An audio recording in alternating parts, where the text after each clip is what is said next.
시아버지의 재혼 상대, 아들의 옛 애인이었다. 챕터 1. 늦은 결심. 박정우는 병원 복도 의자에 앉아 있었다. 72세의 몸은 이제 혼자서는 버거웠다. 아내가 떠난 지 7년. 그 긴 시간 동안 그는 혼자였다. 아침에 눈을 뜨면 빈 침대, 저녁엔 식탁에 혼자 앉아 끼니를 때우는 일상. 그것이 전부였다. 박정우님 들어오세요. 진료실에 들어서면서도 정우는 늘 같은 생각을 했다. 이 나이에 이 몸으로 혼자 살아가는 게 과연 의미가 있을까? 혈압이 조금 높네요. 약은 잘 드시고 계신 거죠? 네, 먹고 있습니다. 거짓말이었다. 약을 먹는 것조차 귀찮았다. 누가 챙겨주는 것도 아니고 챙길 이유도 없었다. 아들 민호는 1년에 두세 번 얼굴을 비추는 게 고작이었다. 병원을 나오며 정우는 핸드폰을 꺼냈다. 며칠 전 지인에게 소개받은 여자가 있었다. 58세 윤서진. 사진으로만 봤을 땐 차분하고 단정한 인상이었다. 전화를 걸까 말까 망설이다가 그는 통화 버튼을 눌렀다. 여보세요? 목소리가 생각보다 부드러웠다. 아, 저 박정우입니다. 김 사장님께 소개받은. 아, 네. 기다리고 있었어요. 그렇게 두 사람은 만났다. 첫 만남은 조용한 찻집에서였다. 서진은 생각보다 훨씬 젊어 보였다. 화장기 없는 얼굴이었지만 피부는 깨끗했고 말투는 정중했다. 그녀는 정우의 말을 끝까지 들어주었고 작은 농담에도 웃어주었다. 혼자 사시는 게 많이 외로우시겠어요. 서진의 말에 정우는 고개를 끄덕였다. 사실 이 나이에 누굴 만난다는 게 쉬운 일은 아니죠. 그런데 이렇게라도 대화를 나누니까 좋네요. 저도요. 전 남편을 일찍 여의었거든요. 혼자 사는 게 익숙해졌다고 생각했는데 그게 또 아니더라고요. 두 사람은 자연스럽게 서로의 이야기를 나눴다. 서진은 정우의 손을 잡아주기도 했고 병원 이야기를 하면 진심으로 걱정하는 표정을 지었다. 정우는 오랜만에 남자로서 존재하는 기분을 느꼈다. 석 달이 흘렀다. 정우는 결심했다. 이 여자와 남은 인생을 함께 보내고 싶다고. 서진도 흔쾌히 그의 청혼을 받아들였다. 이제 남은 건 아들에게 알리는 일뿐이었다. 전화를 거는 손이 떨렸다. 여보세요, 아버지. 민호야, 아빠다. 요즘 잘 지내니? 네, 바쁘긴 한데 괜찮아요. 무슨 일이세요? 정우는 숨을 한 번 깊게 들이쉬었다. 아빠가 재혼을 하려고 한다. 전화 너머로 침묵이 흘렀다. 그리고 민호의 숨소리가 이상하게 가빠지는 게 들렸다. 누구랑요? 윤서진이라는 분이야. 58세고 괜찮은 사람이야. 다음 주에 상견례 자리 한번 마련할 테니까 와줘. 알겠습니다. 전화를 끊은 뒤 정우는 알 수 없는 불안감을 느꼈다. 하지만 곧 고개를 저었다. 아들도 이해해 줄 거라고 그렇게 믿고 싶었다. 챕터 2. 얼어붙은 얼굴. 상견례 장소는 한정식 집이었다. 정우는 일찍 도착해 서진과 함께 자리에 앉아 있었다. 서진은 연보라색 원피스를 입고 있었는데 정우 눈엔 그녀가 40대처럼 보였다. 긴장되시죠? 서진이 정우의 손을 꼭 잡았다. 괜찮아요. 민호 씨도 분명 좋은 분일 거예요. 문이 열리고 민호가 들어왔다. 정우는 손을 들어 아들을 불렀다. 여기야, 민호야. 민호는 천천히 걸어왔다. 그리고 테이블 앞에 섰을 때 그의 시선이 서진의 얼굴에 닿았다. 쨍그랑. 민호의 손에서 숟가락이 떨어졌다. 민호야. 정우가 놀라 아들을 쳐다봤다. 민호의 얼굴은 창백했다. 입술이 파르르 떨리고 있었다. 처음 뵙겠습니다. 서진이 먼저 일어나 고개를 숙였다. 그녀의 목소리는 차분했지만 눈빛은 잠깐 흔들렸다. 민호를 향한 그 눈빛은 정우가 보지 못한 무언가를 담고 있었다. 아, 네, 처음 뵙겠습니다. 민호는 겨우 그 말을 꺼냈다. 하지만 그의 손은 계속 떨렸다. 식사 내내 민호는 거의 말을 하지 않았다. 정우가 몇 번이나 물었지만 민호는 괜찮아요라는 말만 반복했다. 식사가 끝나고 정우가 화장실에 간 사이 민호와 서진은 단둘이 남았다. 오랜만이네요. 서진이 먼저 말을 꺼냈다. 당신이 왜 여기 있어? 민호의 목소리는 떨렸다. 우연이에요. 정말로. 우연? 내 아버지랑 결혼하는 게 우연이라고? 서진은 대답하지 않았다. 그저 물잔을 들어 물을 한 모금 마셨다. 민호 씨, 과거는 과거예요. 전 지금 아버님과 행복하고 싶어요. 거짓말 마. 거짓말 아니에요. 전 진심이에요. 그때 정우가 돌아왔다. 민호는 서둘러 자리에서 일어났다. 아버지, 전 먼저 가볼게요. 급한 일이 생겨서요. 뭐? 벌써? 죄송합니다. 민호는 서진을 한 번도 쳐다보지 않은 채 식당을 나갔다. 정우는 당황스러운 표정으로 서진을 바라봤다. 저 녀석이 왜 저러는지 모르겠네. 괜찮아요. 처음이라 낯설었나 봐요. 서진은 여전히 웃고 있었다. 하지만 그녀의 가방 안쪽에는 15년 전 찍은 사진 한 장이 접혀 있었다. 사진 속엔 젊은 날의 민호와 서진이 웃고 있었고 뒷면엔 이렇게 적혀 있었다. 박민호, 나의 첫사랑. 챕터 3. 말하지 못한 과거. 민호는 집으로 돌아오지 않고 차 안에 앉아 있었다. 핸들을 잡은 손에 힘이 들어갔다. 머릿속이 복잡했다. 윤서진. 그 이름만으로도 가슴이 무너지는 것 같았다. 15년 전. 민호는 서진을 사랑했다. 처음 만난 건 회사 프로젝트 미팅에서였다. 서진은 당시 마케팅팀에 있었고 민호는 기획팀 막내였다. 그녀는 똑똑했고 야무졌고 무엇보다 민호를 있는 그대로 받아들여줬다.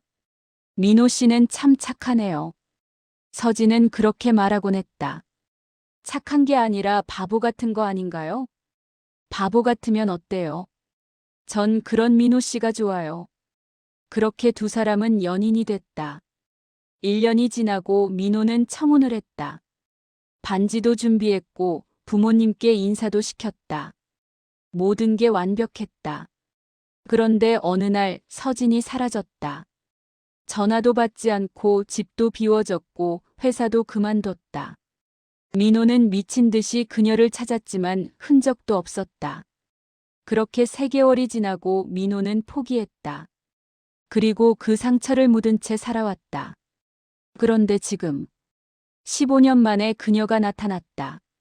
하필이면 아버지의 재혼 상대로. 이게 말이 돼? 민호는 혼잣말을 했다. 그리고 핸드폰을 꺼내 서진에게 문자를 보냈다. 내일 만나자. 단둘이. 답장은 금방 왔다. 알겠어요. 3시에 한강공원으로 나올게요. 다음 날 민호는 약속 장소에 일찍 도착했다. 서진은 정확히 3시에 나타났다. 그녀는 여전히 차분한 표정이었다.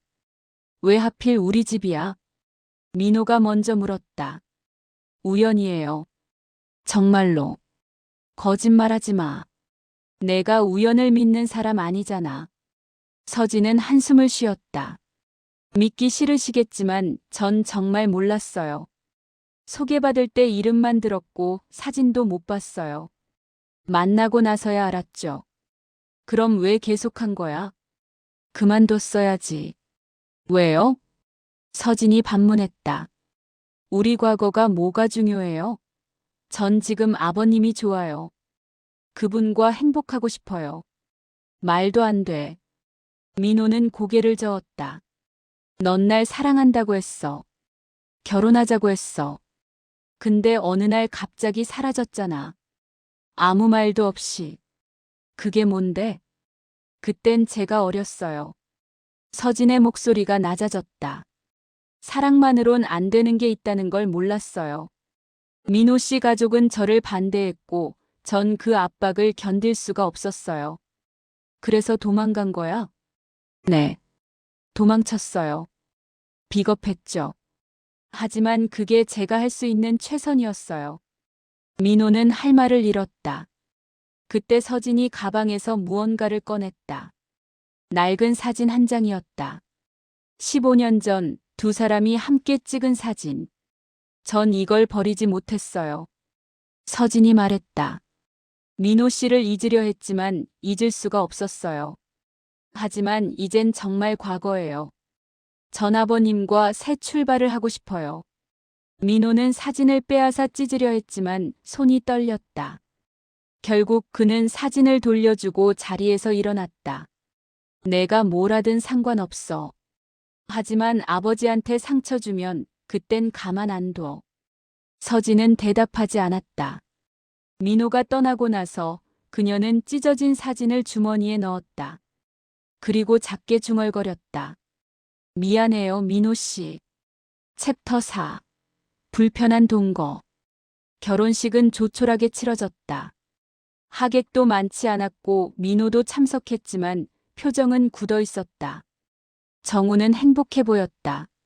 서진은 정우의 팔을 꼭 잡고 있었고 주변 사람들에게 인사를 건넸다. 축하드립니다. 오래오래 행복하세요. 민호는 구석에 서서 그 모습을 지켜봤다. 가슴 한쪽이 무너지는 것 같았지만 그는 아무 말도 하지 않았다. 결혼 후 세 사람은 정우의 집에서 함께 살게 됐다. 3층짜리 단독주택이었고 1층에 정우와 서진, 2층엔 민호가 방을 썼다. 민호는 원래 따로 살았지만 정우가 함께 지내자고 고집을 부렸다. 가족이 함께 있어야지. 정우의 말에 민호는 거절할 수 없었다. 서진은 완벽한 아내였다. 아침마다 정우의 약을 챙기고 식사도 정성껏 준비했다.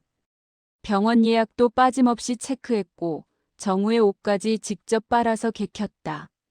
이렇게까지 안 해도 되는데. 정우가 민망해하면 서진은 웃으며 말했다.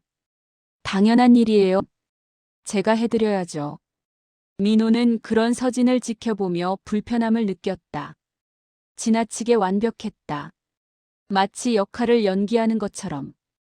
어느 날 민호는 서진이 정우의 서류를 뒤적이는 걸 목격했다. 뭐 하세요? 민호가 물었다. 아, 민호 씨. 아버님 병원 서류 정리하고 있었어요. 보험 서류가 좀 복잡하더라고요.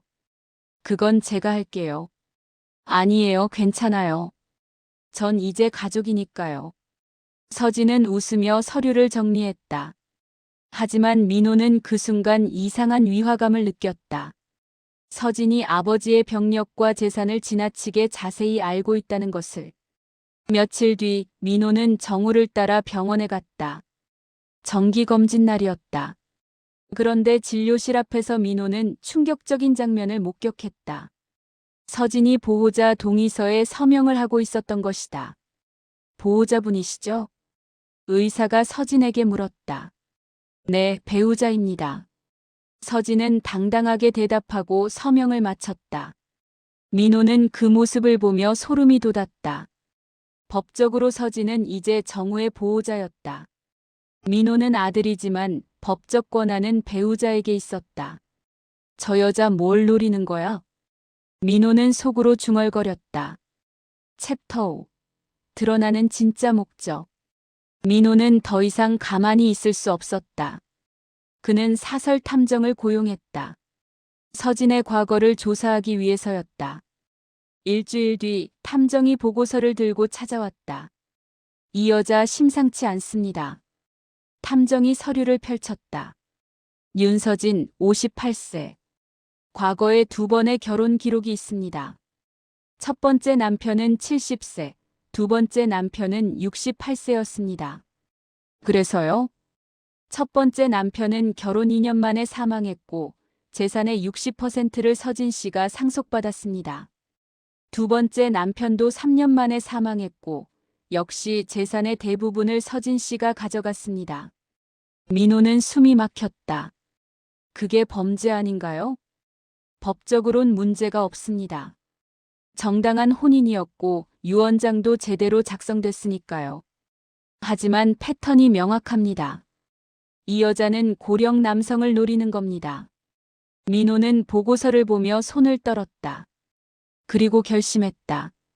아버지에게 진실을 말해야 한다고. 그날 밤 민호는 정우를 찾아갔다. 아버지, 할 말이 있어요. 뭔데? 서진 씨, 그 사람 과거가 이상해요. 민호는 탐정 보고서를 꺼냈다.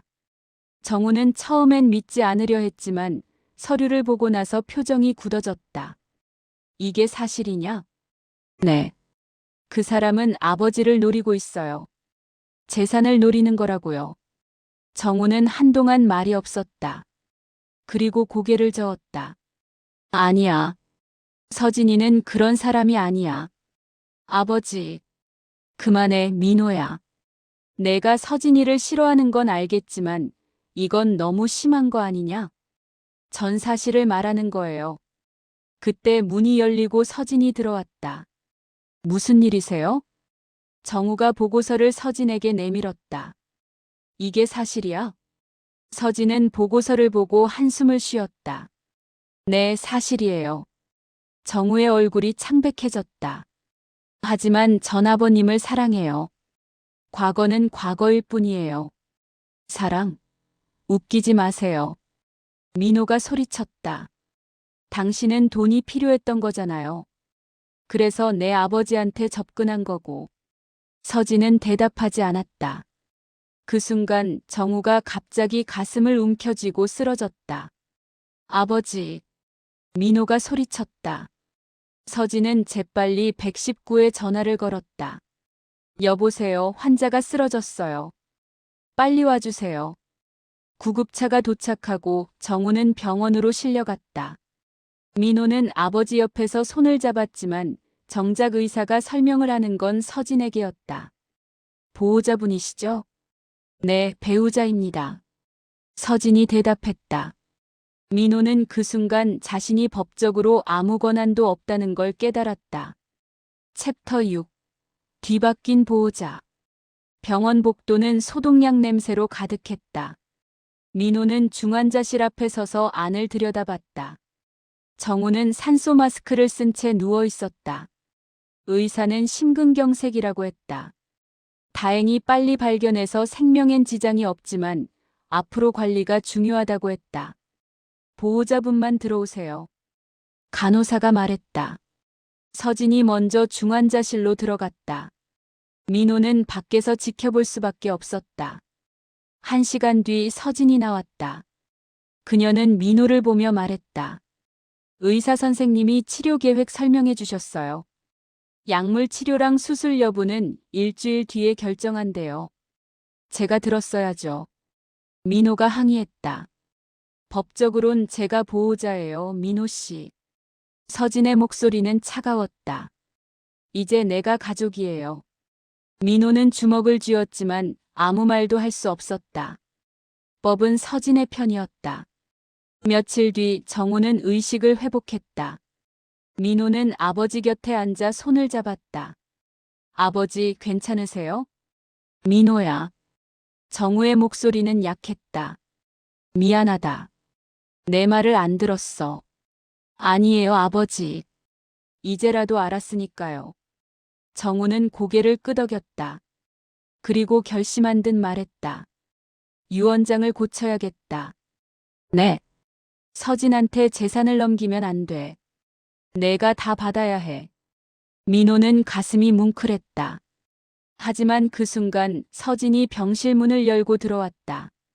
아버님, 깨어나셨네요. 서진은 환하게 웃으며 다가왔다. 그리고 정우의 손을 잡았다. 걱정 많이 했어요. 서진 씨. 정우가 입을 열려 하자 서진이 먼저 말했다. 아버님, 민호 씨가 제 과거 얘기하셨죠? 정우는 대답하지 않았다. 맞아요. 전 과거에 실수를 했어요. 하지만 지금은 진심이에요. 아버님을 정말 사랑해요. 사랑? 민호가 비웃었다. 아직도 그런 거짓말을 해요?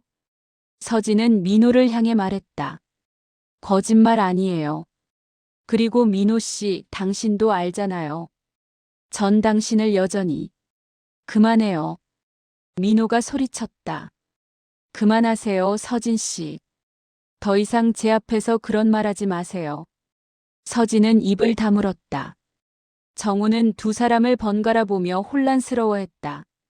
너희 둘이 아는 사이였어? 민호는 대답하지 못했다. 서진이 먼저 말했다. 네, 아버님. 민호 씨는 제 옛 애인이었어요. 정우의 얼굴이 굳어졌다. 뭐라고? 15년 전에 사귀었어요. 하지만 헤어졌죠. 그게 다예요. 그게 다라고. 정우가 믿을 수 없다는 표정으로 민호를 봤다. 민호야, 이게 사실이야? 민호는 고개를 숙였다. 죄송해요, 아버지. 정우는 침대에 등을 기댄 채 한숨을 쉬었다. 그리고 서진을 향해 말했다. 나가줘. 혼자 생각 좀 하고 싶어. 서진은 잠깐 망설이다가 고개를 끄덕이고 병실을 나갔다. 민호도 나가려 하자 정우가 손을 잡았다. 민호야. 네, 아버지. 너 아직도 그 여자 사랑하니? 민호는 대답하지 못했다. 정우는 쓴웃음을 지었다. 그렇구나. 아버지, 괜찮아. 내 탓이 아니야. 정우는 눈을 감았다. 그리고 작게 중얼거렸다. 내가 너무 외로웠나 봐. 챕터 7. 진실의 고백. 민호는 병원 옥상에 서 있었다. 바람이 차가웠다. 그는 담배를 꺼내 물었지만 불을 붙이진 않았다. 아직도 그 여자 사랑하니? 아버지의 질문이 머릿속을 맴돌았다. 민호는 대답할 수 없었다. 15년이 지났지만 서진은 여전히 그의 가슴 한쪽을 차지하고 있었다. 바보 같은 놈. 민호는 스스로에게 욕을 했다. 며칠 뒤 정우는 퇴원했다. 집으로 돌아온 정우는 서재에 혼자 앉아 있었다. 책상 위엔 유언장이 놓여 있었다. 아버지, 식사 준비됐어요. 서진이 문을 두드렸지만 정우는 대답하지 않았다. 아버님? 서진이 문을 열고 들어왔다. 정우는 유언장을 보고 있었다. 뭐 하세요? 유언장을 고치려고. 서진의 얼굴이 굳어졌다. 왜요? 내가 죽으면 재산은 민호가 받아야 해. 전 상관없어요. 서진이 말했다. 전 아버님의 재산이 필요한 게 아니에요. 아버님과 함께 있고 싶은 거예요. 거짓말하지 마. 정우가 서진을 쳐다봤다. 내 과거 다 알아. 넌 돈이 필요했고 그래서 날 선택한 거야. 서진은 한동안 말이 없었다. 그리고 조용히 말했다. 처음엔 그랬어요. 정우는 숨을 멈췄다. 처음엔 정말 돈이 필요했어요. 빚이 많았거든요. 그래서 소개팅을 받아들였고 아버님을 만났어요. 하지만 서진의 목소리가 떨렸다. 함께 지내면서 진짜로 좋아하게 됐어요. 아버님은 다정했고 저를 존중해줬어요. 그래서 전 진심이 됐어요. 믿을 수 없어. 정우가 고개를 저었다. 내가 민호를 아직 사랑한다는 것도 알아. 서진은 대답하지 않았다. 정우는 유언장을 집어들었다. 내일 변호사 만나서 이거 고칠 거야. 넌 아무것도 받지 못할 거야. 알겠어요. 서진은 고개를 끄덕이고 방을 나갔다. 하지만 그녀의 눈엔 눈물이 고여 있었다. 그날 밤 서진은 민호를 불렀다. 할 얘기가 있어요. 두 사람은 거실에 마주 앉았다. 제가 왜 아버님을 만났는지 알고 싶죠? 당연하죠.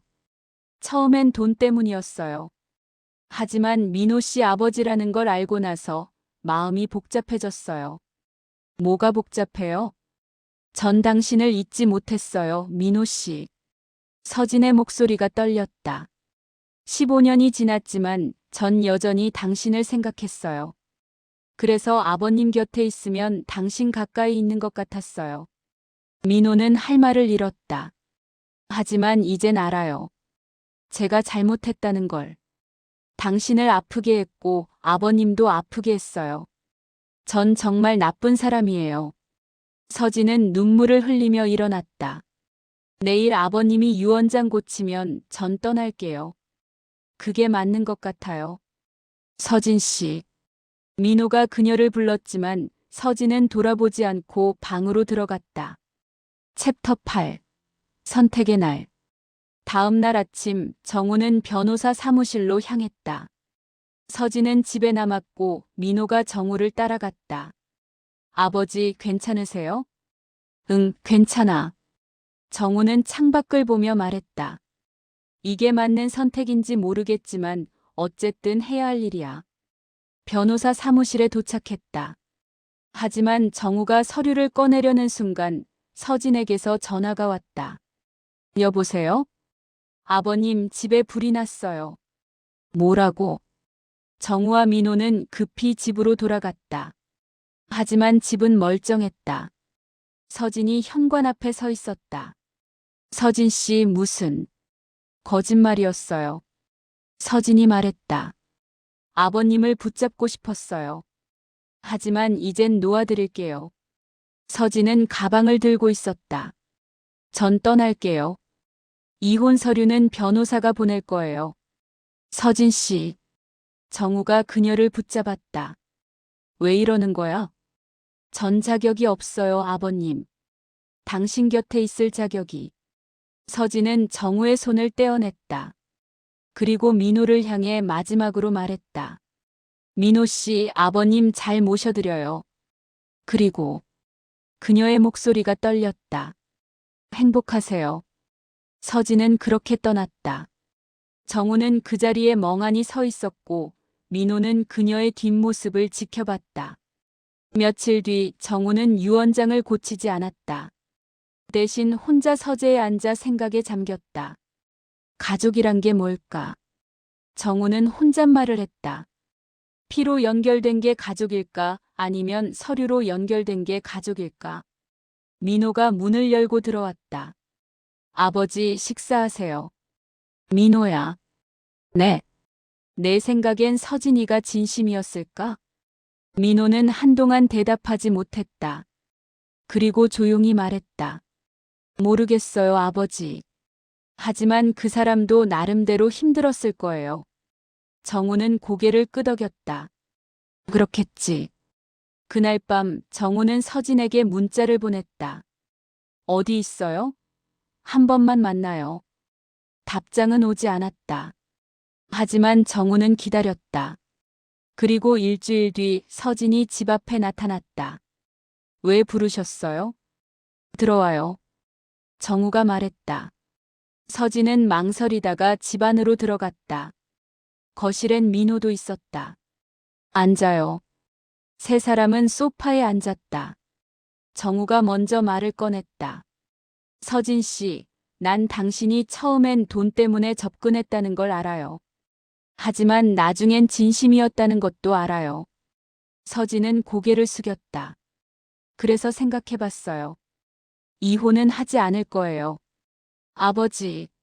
민호가 놀라 소리쳤다. 하지만 조건이 있어요. 정우가 말을 이었다. 재산은 민호가 받을 거예요. 당신은 한 푼도 받지 못해요. 대신 내가 살아있는 동안 함께 지내요. 그게 내 마지막 제안이에요. 서진은 눈물을 흘리며 고개를 끄덕였다.